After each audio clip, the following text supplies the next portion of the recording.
Hello friends, तो आज के इस वीडियो ट्यूटोरियल में हम सीखेंगे आपका ऑपरेटर्स इन पाइथन। तो ऑपरेटर्स क्या होते हैं? आपके बिल्डिंग ब्लॉक होते हैं आपके पाइथन प्रोग्रामिंग में। तो कई टाइप के आपके ऑपरेटर्स होते हैं, जिसमें कि आपके एक अर्थमेटिकल ऑपरेटर होंगे, कंपैरिजन ऑपरेटर होंगे, logical operator, assignment, identity operator, membership operator. तो ये कई टाइप के हमारे ऑपरेटर्स होते हैं। तो अब ऑपरेटर्स को क्या इंपॉर्टेंस है? तो एक तो ये डेटा मैनिपुलेशन में काम आते हैं। तो हम क्या कर सकते हैं? डेटा में कुछ बदलाव कर सकते हैं, जैसे कि हम डेटा को ऐड कर सकते हैं, मल्टीप्लाई कर सकते हैं, डिवाइड कर सकते हैं। तो ये डेटा मैनिपुलेट कर सकता है। ये कंपैरिजन कर सकता है, चेक कर सकता है कि दो वैल्यू बराबर हैं, कि कौन सी बड़ी है कौन सी छोटी है। तो ये भी चेक किया जा सकता है, तो कंपैरिजन कर सकते हैं। उसके अलावा ये आपका लॉजिकल ऑपरेटर्स भी कर सकते हैं, जैसे कि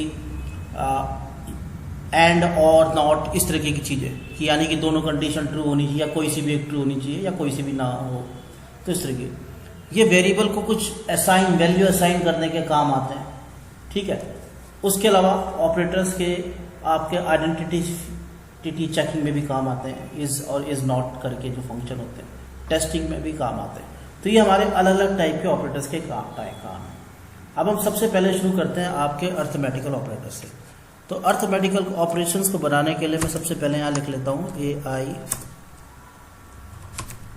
अर्थमेटिक ऑपरेटर्स। इसको लिखने के बाद मैं इस लाइन में आया। अब इसमें सबसे पहले हम करते हैं आपका एडिशन। ये सबसे सिंपल है। हमने यहाँ एडिशन लिखा, मैंने एक वेरिएबल बना लिया 12A और एक वेरिएबल बना लिया B। अब मैं इन दोनों से क्या करना चाह रहा हूँ?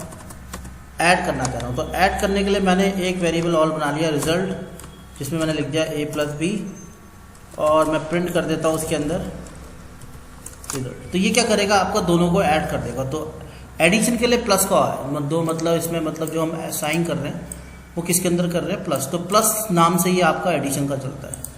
तो ये बहुत सिंपल ही है। उसके अलावा आपका क्या होता है? मल्टीप्लाई। मैं इन्हीं नंबरों को ले लेता हूँ और इन्हीं को आपको मल्टीप्लाई करके दिखाता हूँ। देखिए, इसके बाद हम इसको मल्टीप्लाई करते हैं। तो मल्टीप्लाई करने के लिए क्या करेंगे? हम यहाँ जाएंगे, यहाँ पे स्टार दबा देंगे और इसको रन करते हैं। देखिए, इसने दो नंबर को मल्टीप्लाई कर दिया। तो मल्टीप्लाई करने के लिए क्या है आपका? स्टार। ऐड करने के लिए क्या है आपका? प्लस। तो आप प्लस को यूज़ कर सकते हैं। उसके बाद क्या होता है आपका? डिवाइड। तो डिवाइड के लिए हमने क्या लिखा? डिवाइड। मैं इन्हीं नंबरों को ले लेता हूँ और इनको डिवाइड करता हूँ, और इस बार थोड़ा सा इनकी वैल्यूज चेंज कर देता हूँ। तो डिवाइड के लिए हम क्या करेंगे? स्लैश लगाएंगे। तो ये देखिए, मैंने ऊपर कमेंट लिखा, कमेंट में डिवाइड लिख दिया, ठीक है, आपके समझने के लिए।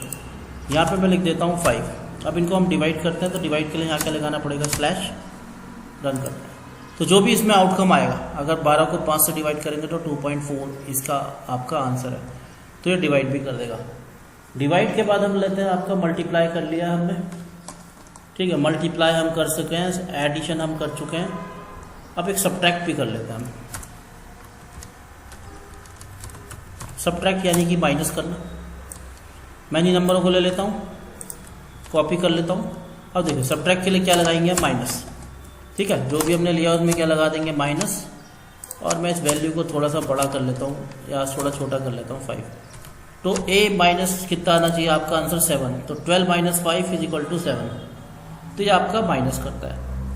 तो हम इस तरीके से अपने ऑपरेटर्स का यूज़ कर सकते हैं। एडिशन के लिए प्लस, मल्टीप्लाई के लिए स्टार, डिवाइड के लिए ये स्लैश, सब्ट्रैक्ट के लिए आपका माइनस का हम ये साइन लगाएंगे तो हम माइनस कर सकते हैं। तो जिस वेरिएबल में से भी जिसको माइनस करना चाहते हैं उसमें से माइनस हो सकता है। नेक्स्ट आता है आपका एक्सपोनेंशिएशन। सो एक्सपोनेंशिएशन क्या होता है आपका? मैं इसको करता हूँ EXPO, एक्सपोनेंशिएशन। ये बेसिकली आपका एक नंबर को कितनी बार मल्टीप्लाई करके हम उससे आंसर निकाल सकते हैं, ये जानने के लिए होता है। जैसे कि हमने एक नंबर ले लिया, इसमें मैं 3 लिख लेता हूँ, और एक एक्सपोनेंट ले लिया, तो इसको हम एक्सपोनेंट ही नाम से मैं एक वेरिएबल बना लेता हूँ, इसमें भी ले लेता हूँ 3। तो ये 3 को 3 टाइम मल्टीप्लाई करेगा। 3 की जगह 4 ले लूँगा तो 4 टाइम मल्टीप्लाई करेगा। रिजल्ट लिया मैंने। अब देखो, लिखने का तरीका क्या है? नंबर। तो स्टार इसमें ना 2 बार लगेंगे। एक्सपोनेंशियल में आपके स्टार 2 बार लिखते हैं, तो ये तब काम करता है। और यहाँ पे क्या लिख लेते हैं हम? EXPONENT, exponent. और यहाँ पे क्या दे देता हूँ, प्रिंट RESULT। देखिए ये कुछ गलत दे रहा है, इसमें हम चेक करते हैं। सॉरी, यहाँ पे हमने इक्वल टू नहीं लिया, इक्वल टू लेते हैं, रन करते हैं। ठीक है, तो ये 3 × 3 × 3, ये यानी कि क्या कर रहा है आपका, अगर हम इसको देखना चाहें तो ये 3 × 3 ×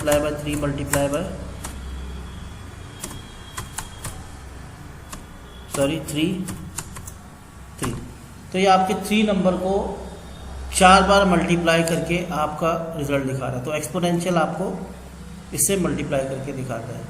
नेक्स्ट होता है आपका मॉड्यूलस। मॉड्यूलस क्या होता है, जो आपको क्या बताता है, रिमाइंडर की रिमाइंडर क्या है।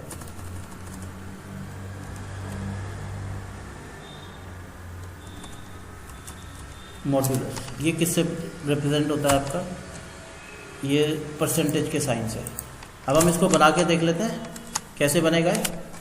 मैं A करके ही वेरिएबल ले लेता हूँ, उसमें ले लेता हूँ मैं आपकी वैल्यूज 14, B करके वैल्यू ले लेता हूँ, उसमें वैल्यू ले लेता हूँ 5। अब अगर हम इसका रिजल्ट देखें, या मैं इसको नाम ही दे देता हूँ मॉड इक्वल टू परसेंटेज 5। तो अगर हम प्रिंट करते हैं इसको MOD को, तो ये आंसर इसमें मैंने गलत ले लिया, 5 ना लेकर हमें क्या लेना पड़ेगा, इसमें B लेना पड़ेगा और फिर रन करते हैं। देखिए तो 4 आया। तो अगर 14 को 5 से अगर डिवाइड करते हैं तो आंसर क्या आना चाहिए, जो उसमें रिमाइंडर बचेगा वो कितना आएगा, 4 आएगा, क्योंकि 5 × 2 = 10, 4 इसमें फिर भी बच रहा है तो ये रिमाइंडर रहता है। अगर हम नंबर चेंज कर देंगे तो देखिए 3 × 4 = 12, 2 रिमाइंडर आ जाएगा आपका। आप जैसा भी नंबर लेके उस हिसाब से आता जाएगा। इसमें 0 आएगा आपका, 3 × 5 = 15, तो ये 0 रिमाइंडर आया। तो मॉड्यूलस क्या करता है, आपका रिमाइंडर बताता है 2 नंबरों को, और ये किससे रिप्रेजेंट होता है आपका, परसेंटेज के निशान से। ठीक है, तो ये तो हो गया आपका मॉड्यूलस। नेक्स्ट होता है आपका फ्लोर डिवीजन। इसको हम क्या बोलेंगे, आपका फ्लोर डिवीजन। फ्लोर डिवीजन क्या बताता है आपका, कि ये तो जैसे रिमाइंडर बताता है, जो लास्ट नंबर जिससे ये डिवाइड होता है। मान लो अगर मैं इसी को ले लेता हूँ, और ये जो रिप्रेजेंट होता है वो होता है डबल स्लैश से। ठीक है, तो मेरे को यहाँ पे क्या लगाना है, डबल स्लैश, और मैं यहाँ पे इसका नाम भी बदल देता हूँ जिससे थोड़ा मैं फ्लोर, और यहाँ भी लिख देता हूँ आपका फ्लोर, और इसको रन करता हूँ। तो ये क्या बताता है, जो लास्ट नंबर जिससे डिवाइड होता है। अगर 16 करेंगे तब भी क्या आएगा, 5 ही आएगा। रिमाइंडर ना बचाकर 4 करूँगा तो क्या आएगा, आपका 4 ही आएगा। ठीक है, 4 × 4 = 16।